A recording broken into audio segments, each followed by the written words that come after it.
Order. We now come to the debate on Welsh Affairs. And I call Kevin Brennan to move the motion. Thank you very much, Madam Deputy Speaker, Prynhawn da Diolch yn fawr. And I beg to move that this House has considered the matter of Welsh Affairs. And in doing so, I thank the Honourable Members for the Right Honourable Member for Preseli Pembrokeshire and the Honourable Member for Arfon for supporting the application to the Backbench Committee, and to that committee for granting this time this afternoon, although it is and always has been my view that time should be set aside as a permanent fixture of the UK parliamentary calendar every year to debate the affairs of Wales on or around St David's Day, which occurs on March the 1st next week. I want to open, Madam Deputy Speaker, on a sad note by paying tribute to the former member for Aberavon, Howell Francis, who died earlier this month. Howell entered the House nearly 20 years ago alongside me and other current members from Wales. The members were from the Alun and Deeside, Caerphilly and Arfon. And it won't surprise honourable members and others listening who knew Howell that in his maiden speech back in 2001, he spoke about Labour history, spoke about the miners' strike of 1984, Welsh devolution, and the rights of disabled people, the latter subject very personally close to Howell and his wife, Maya, and their family. And in calling for equal rights for disabled people, in that speech, he said, and I quote, "Those are, after all, universal rights, whether they apply to a disabled child in Soweto or to a disabled miner or steel worker in Skewen." Typical of Howell, Madam Deputy Speaker, a voice for the oppressed everywhere, an internationalist voice, a compassionate socialist voice, a distinctly Welsh voice. Rest in peace, good friend and comrade. Madam Deputy Speaker, circumstances mean I'm participating in today's debate from Wales's capital city. I recently heard a quote about Cardiff from the late, great Victoria Wood, who said it was, and I quote, classy, but somehow seedy at the same time. Surely the slogan to put on our road signs, but in truth, Cardiff has developed in the last 20 years in the era of devolution into a classy capital city that truly feels like a modern capital with a vibrant cultural sector and the seat of the elected government of Wales. Wales is second only to London in percentage growth, for example, in music tourism in recent times, not least here in Cardiff itself. And this Saturday in normal times, our streets would be thronged with people for the Six Nations rugby encounter between Wales and England. Sadly, there'll be no crowds this Saturday, but millions will watch on free-to-air public service television. And I say to the Welsh Rugby Union, do not lock this important part of our sporting culture in a dark cupboard behind a paywall. All Wales's Six Nations matches must remain free-to-air in Wales in any new broadcasting deal. But I don't just want to talk about union as in rugby union today, Madam Deputy Speaker, but to say a few words about the state of the Union of the United Kingdom and Wales's place in it. Any union, whether a sporting union or a trades union or a political union of nations, can only flourish with the consent of its members.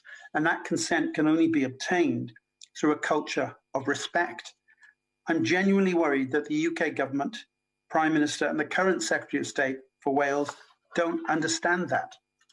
We read that the union unit set up at the very heart of Whitehall to save the union has been so disunited itself and beset by brutal rows that it's had to be disbanded.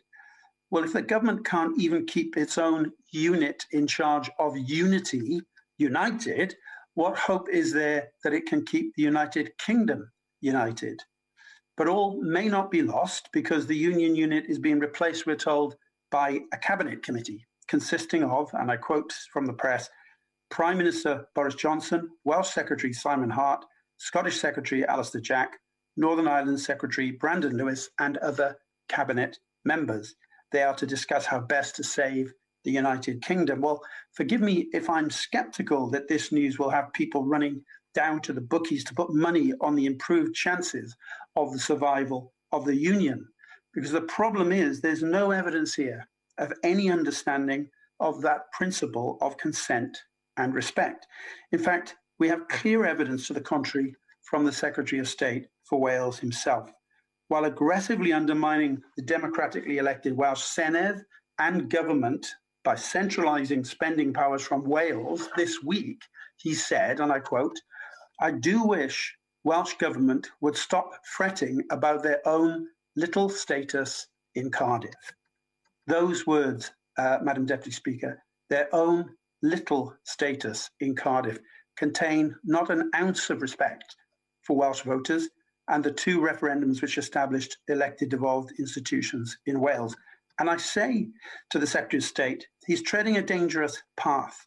He has revealed he has no respect for Wales's democratic institutions, choosing instead to look down his nose from Gwydir House, sneering those words, their own little status, with reference to the elected government of Wales. I presume he'll soon be getting fitted for his Governor-General's costume and plumed hat at this rate.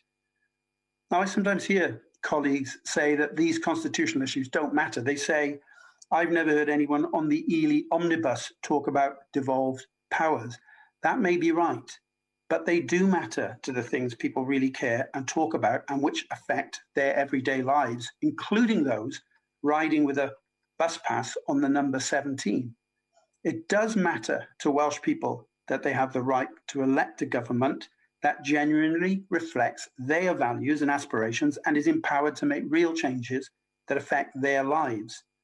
Devolution has allowed those values of the Welsh people to be expressed in progressive policies that are an alternative to neoliberalism and running the country in favour of the wealthiest through crony capitalism.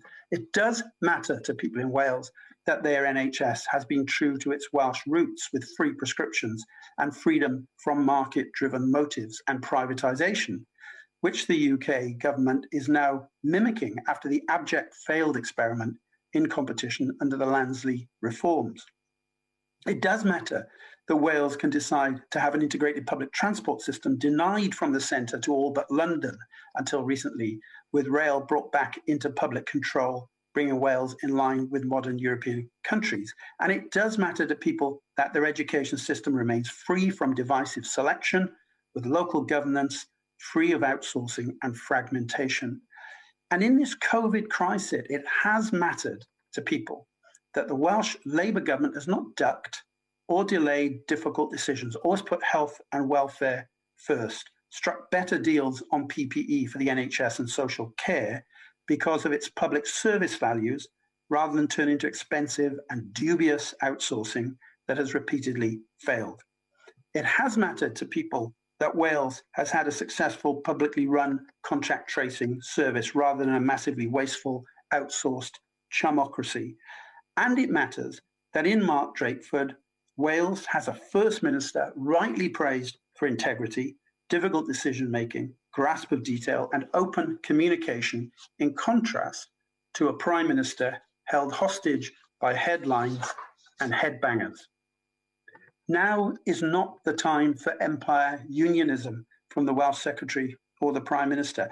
Now is the time to recognise that this voluntary union of four nations can only function through equality and respect for devolution and a commitment to enhance and develop our democratic institutions in Wales and in the nations and regions of the United Kingdom. Thank you.